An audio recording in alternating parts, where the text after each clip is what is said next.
me out today to talk to you guys. I'm going to start off by saying it's not very likely that I'm going to teach anyone in the room anything because I'm pretty new into the industry, just getting my own operation going, still ranching with my parents. But my goal is to maybe give you guys a little bit of a different way to look at some of the things that are going on in the industry right now.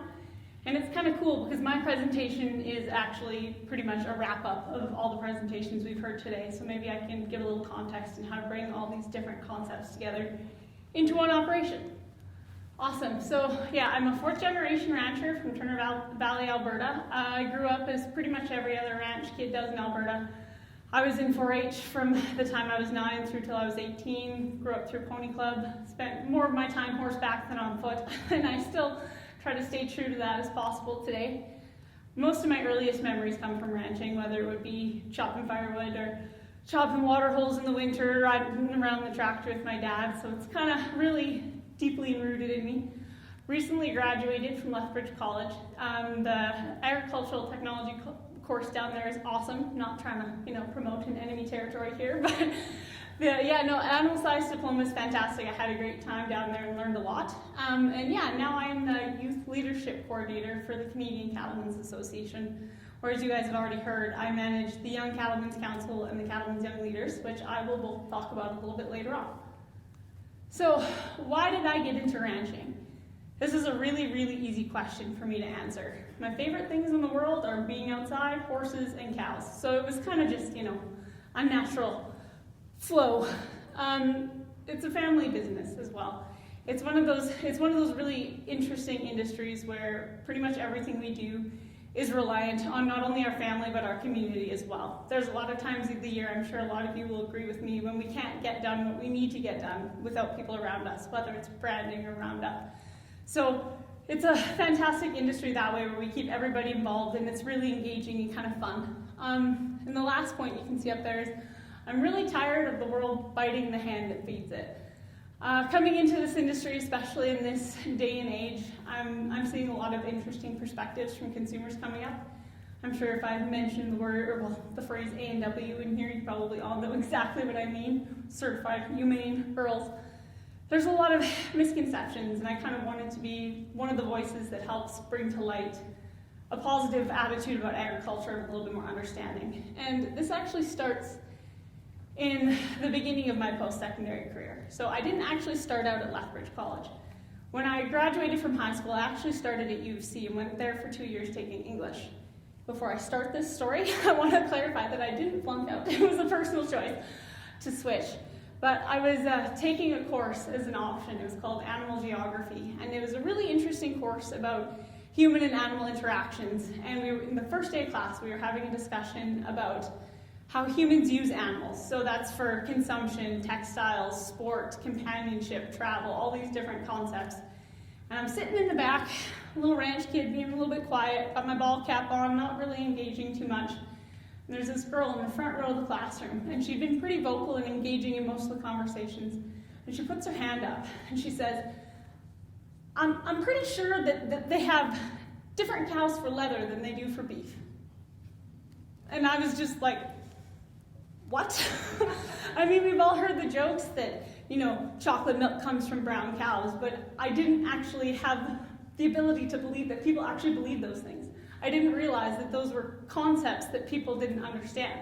So that's kind of where my passion stemmed from, and that's why pretty much right away I changed my plans and ended up transferring to Lethbridge College to take a more direct route into agriculture. So, getting into ranching, there's been a lot of personal challenges. Right now, I am working on building up my own herd as well as helping with my parents' operation.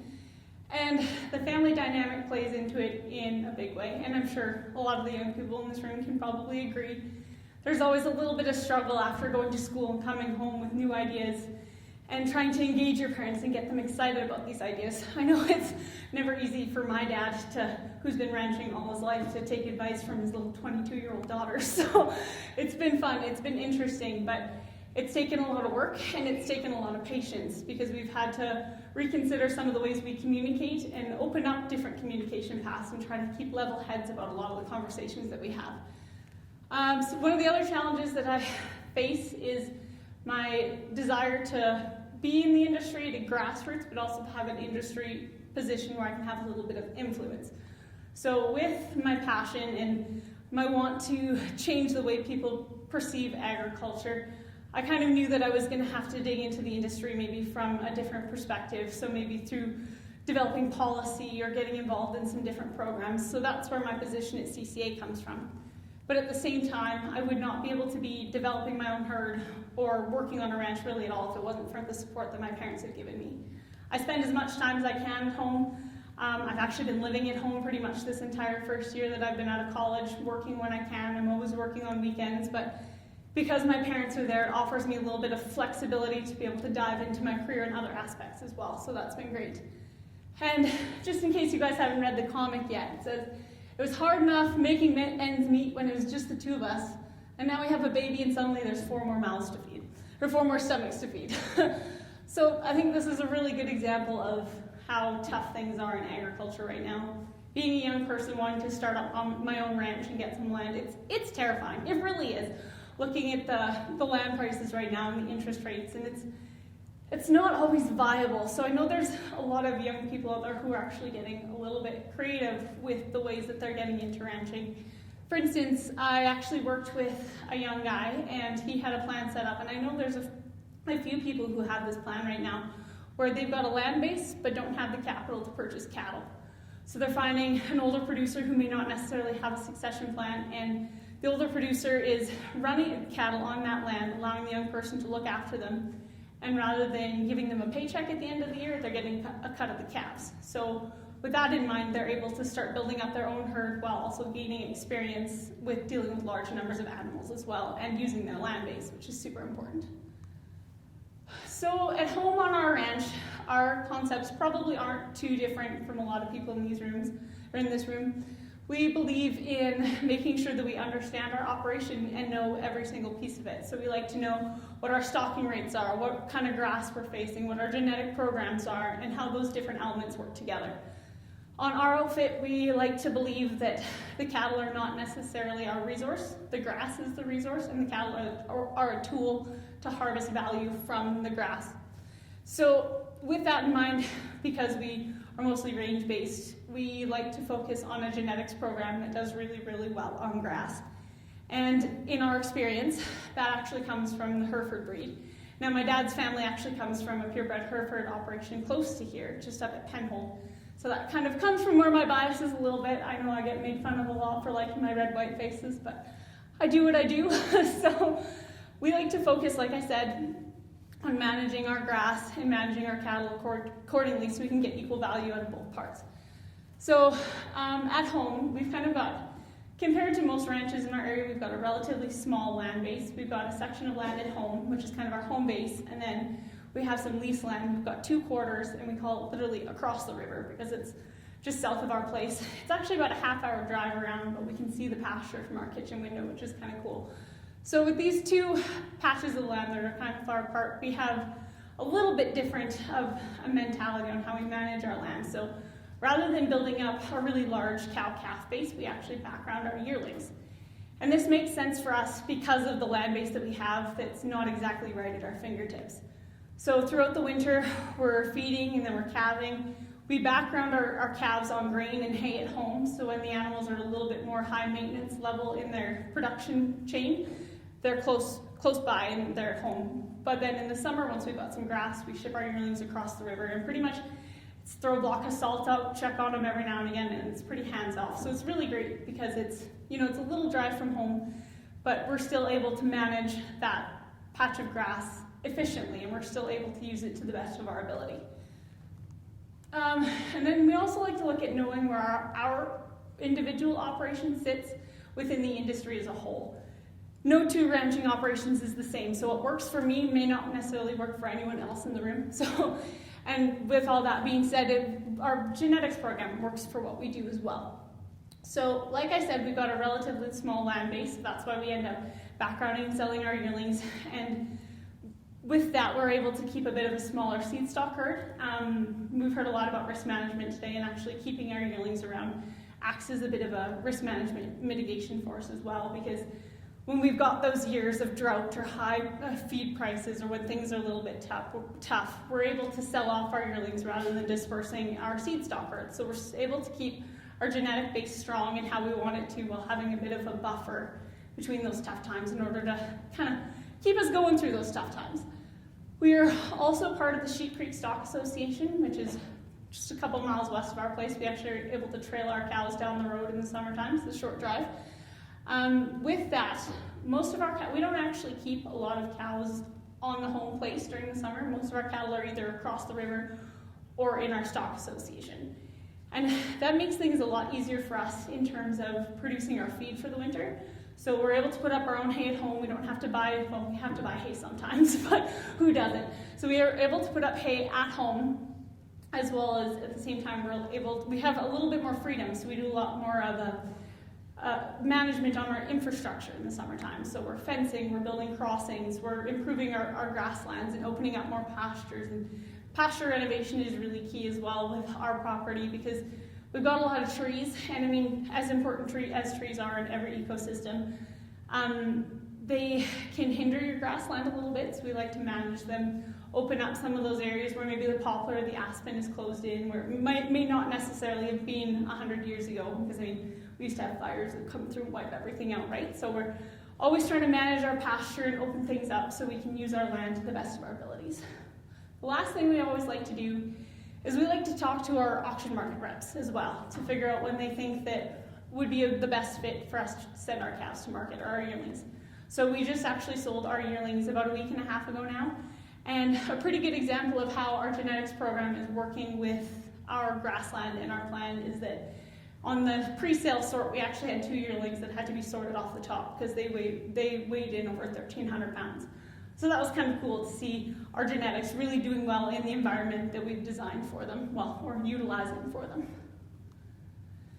So another really important thing that I like to talk about when it comes to ranching and being involved in agriculture is that I like to call beating the consumers to the punchline.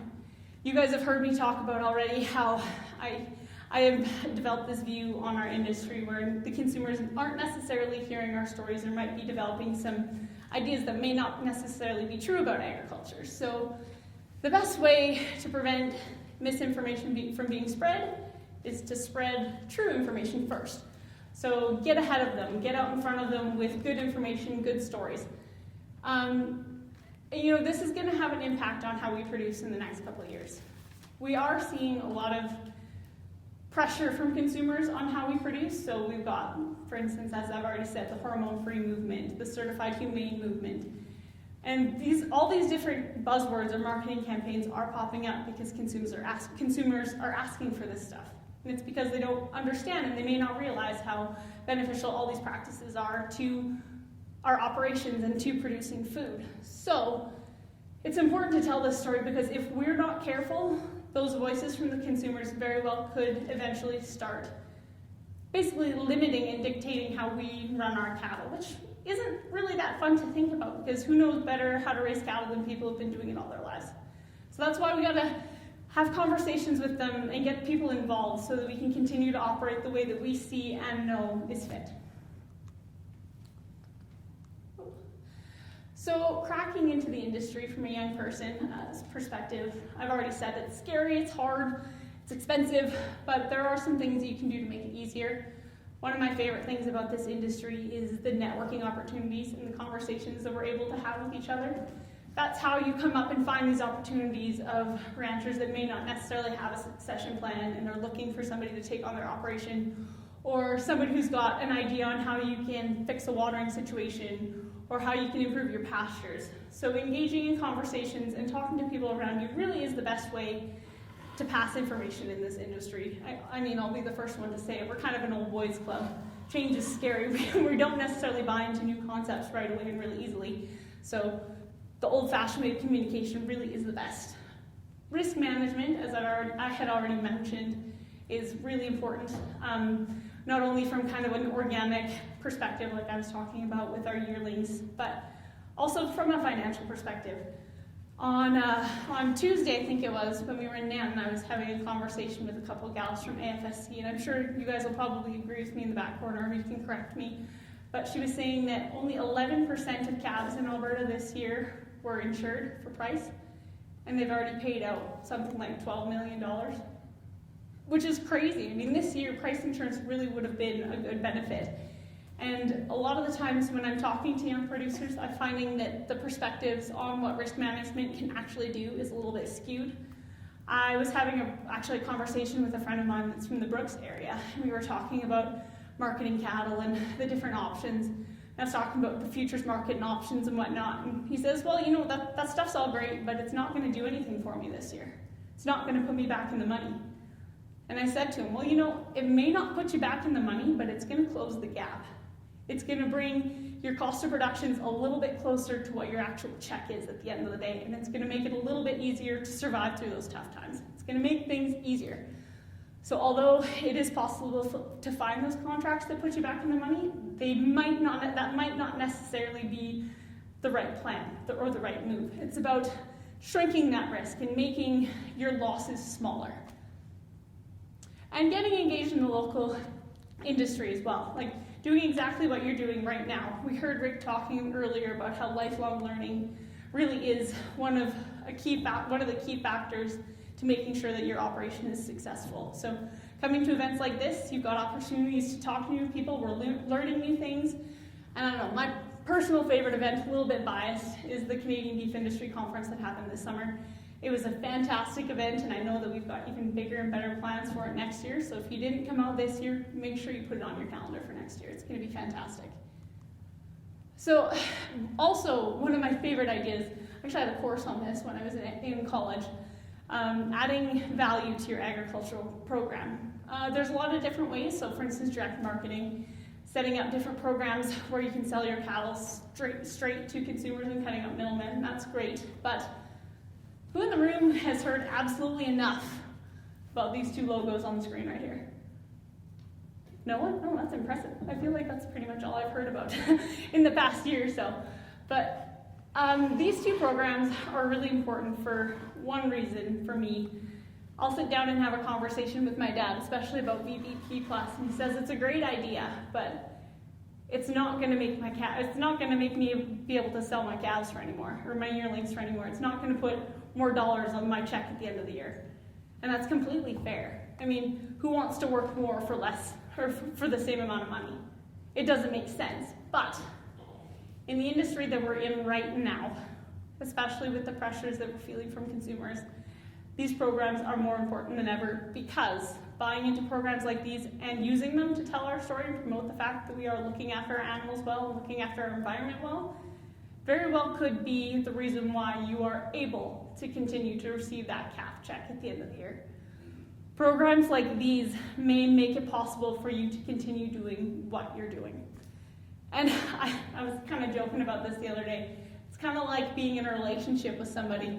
You don't want to give them all the control, but you want them to know that you're listening. So that's exactly what these programs are doing, right? So yeah, letting the consumers know that we understand their concerns, but we also have ways to have conversations about them and educate them on maybe why their concerns aren't as big of a deal as they thought they might be. As I've been saying pretty much all day, advocacy is so important. One of my favorite programs as far as advocacy right now goes is the Beef Advocacy Canada program. This is a program that's supported by Canada Beef, and it's really cool. I really like it. It's been fun. It's an online training program. It takes about an hour to do. I don't think it took me any longer than that. And it's got two modules. One is a module that kind of gives you speaking points and really great information to share with consumers. And the second part is a training module on how to actually talk to those consumers. So whether it's writing Twitter posts or Facebook posts, or even just having conversations in a positive way, because sometimes it gets hard.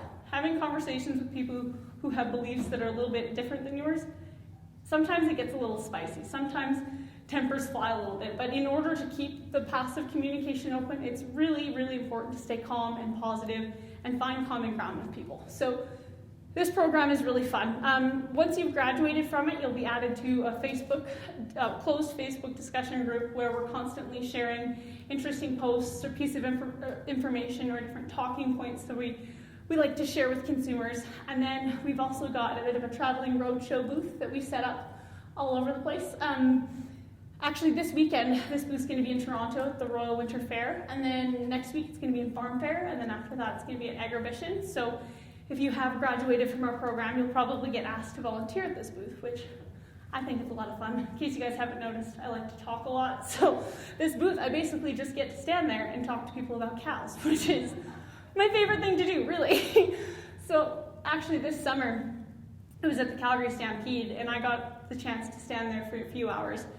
And we were kind of parked in a really good spot where the traffic would come off the grandstand at the rodeo, kind of swing through, and it got really busy. I had a roping dummy set out, and there was lots of kids, and I had this set up here. So if you can't see, the first bucket with the tall grass says no grazing for 10 years. The second bucket says after being grazed for 2 years. The picture's not that great in this room because of the lighting, but you can see the first bucket, the grass is choking itself out. It looks terrible. And the second bucket, grass is thick and healthy and looking really good. And I was actually talking to the girls who run this booth, and we don't know where these buckets of grass came from.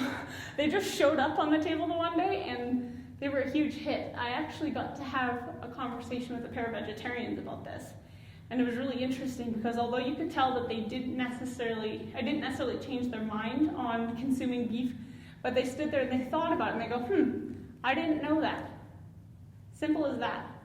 Just a quick conversation to prove or show them something that they have a belief in, which is looking after the environment, and show them that cattle are involved in it. It was really, really cool.